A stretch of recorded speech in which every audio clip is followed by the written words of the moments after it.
Estamos de vuelta en Zona Pública. Sigo con Rafael Martínez de la Borbolla, que después de esta explicación del conflicto árabe-israelí, que evidentemente pues llegamos a la conclusión que es una catástrofe humanitaria y que lamentablemente no se ve que vaya a terminar pronto, retomamos nuestra costumbre de los viernes de platicar de un escritor y de su obra. ¿De quién nos vas a hablar?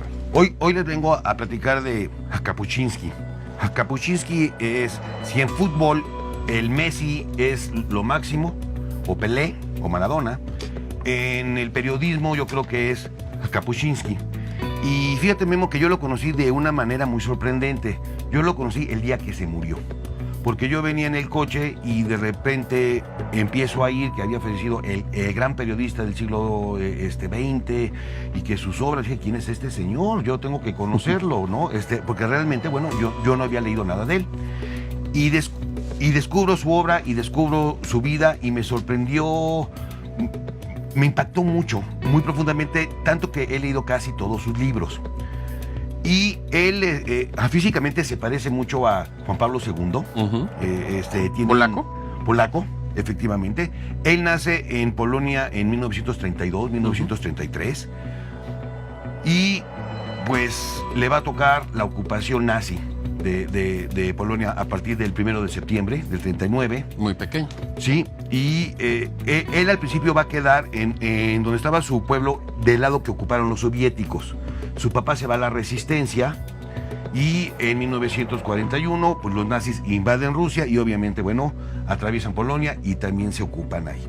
Entonces su infancia va a estar marcada por un ambiente pues muy hostil, y él platica en una de sus libros que una tragedia que a él le había pasado, porque en ese entonces pues él tendría 8 o 9 años. Sí, claro. Es que él no tenía zapatos, que sus zapatos de tanto uso se les habían caído las suelas. Y entonces estar tú sin zapatos en Polonia en el invierno resulta que es la muerte. Y entonces su mamá, como puede, habla con un vecino que además es de origen judío. Y le platica esto y el señor le dice, no, lo que vamos a hacer es que yo sé hacer jabón y vamos a mandar al pequeño Kapuściński a que lo venda donde pueda, ¿no? Y Kapuściński te cuenta que él salía porque ¿a vender jabón? Él sí entendía lo que estaba pasando, que él necesitaba juntar cierto dinero para comprarse sus zapatos y pues no los puede comprar, y a veces le compraban uno y cuando cae la primera nevada pues él se da cuenta que nada más tiene la mitad del dinero, y el vecino le dice, ya un señor mayor le dice, mira, yo te voy a hacer un préstamo a ti y después me lo vas a pagar. Y él reflexiona sobre lo que representó para su vecino, que también estaba en condiciones todavía peor que él, porque además estaba perseguido, el haberle dado lo poco que tenía para que Kapuściński se comprara sus zapatos. Yo creo que esto en su vida le causó gran impacto también a él, porque es un periodista súper sensible. Y lo importante de él es que es el primer periodista de Europa del Este que sale como corresponsal. Y él se va a ir al África, principalmente al África Negra, y él va a estar en todos los conflictos que hay en África, y él va a estar en todas las luchas de independencia. Y cuando todos los demás periodistas huyen porque ya van a venir las tropas combatientes o porque llegó una epidemia, Kapuściński se queda. Y Kapuściński nos va a retratar escenas tremendas de lo que es realmente la miseria humana en su máxima expresión. A través de la guerra. Sí, y a través de la pobreza que impera en África. Sí, claro. Y por ejemplo, y también cuenta unas anécdotas que de veras te causan mucha risa. Él estuvo mucho tiempo en Gabón. Y además te dice, bueno, que lo que le llegaba el dinero de Polonia, que era hasta su sueldo, pues que a veces llegaba y a veces no llegaba, y a veces pues tenía que hacer otras cosas para comer, pero él estaba siempre como corresponsal, nunca le importó el dinero.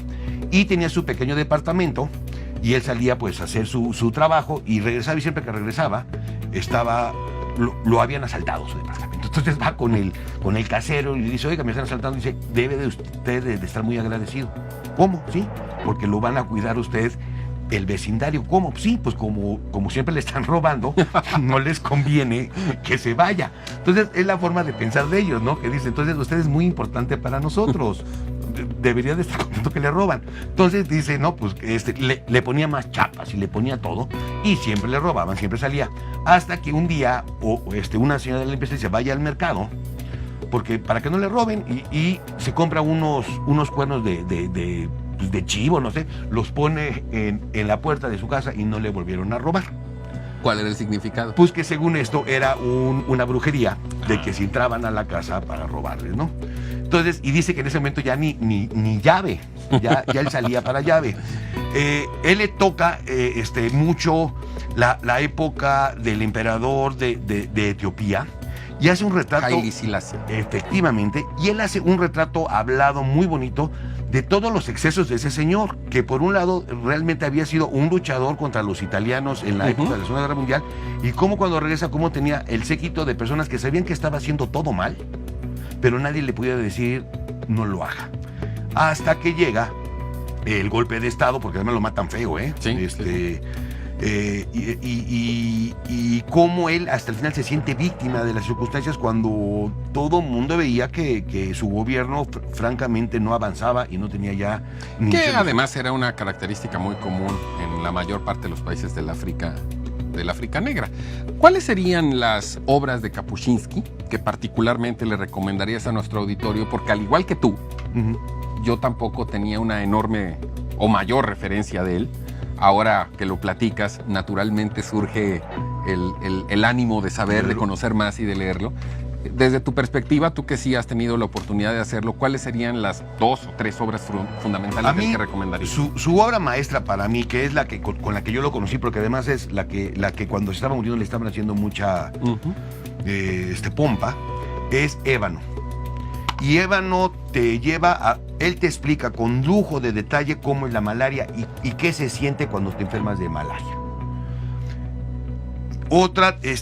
Tiene otro libro que es sobre el Shah de Irán, y entonces ahí te platica, y él lo está viendo todo, porque él está siempre en primera fila, la industrialización del Shah, cómo lo lleva a que tengan la industria, pero no tengan los choferes para que le manejen los camiones, o no tengan los puertos, pues sí los tenían los mejores, pero no había gente que trabajara en los puertos. Y entonces él te platica, pero de una manera muy, muy sencilla, también los excesos que pueden ser esas economías arbitrarias. Yo le recomendaría que empezaran con Ébano, y hay otro que es muy, muy difícil porque es de América Latina, que se llama La Guerra del Fútbol, y él cubre la guerra que sucedió entre los hermanos pueblos de Guatemala y El Salvador para el Mundial de México 70 por un partido de fútbol. Sí. Y él, lo que le llamó la atención era que los soldados no llevaban botas.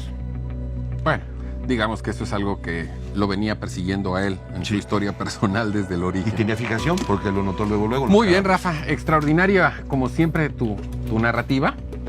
Y además hoy, digamos que pudimos aprovechar tener 2 charlas. Así es. Y además avisar que la próxima semana nos acompañas, no el viernes, sino el miércoles. Aquí estaremos. Por un tema de agenda de nuestros invitados, de las entrevistas que vamos a tener. Pero, pues como siempre, aquí estará Rafael Martínez de la Borbolla con nosotros, con estas extraordinarias narraciones que todas las semanas nos hace. Nos despedimos, vamos a un corte, no nos tardamos nada y volvemos a Zona Pública. Gracias, Rafael. Muchas gracias. Buen fin de semana.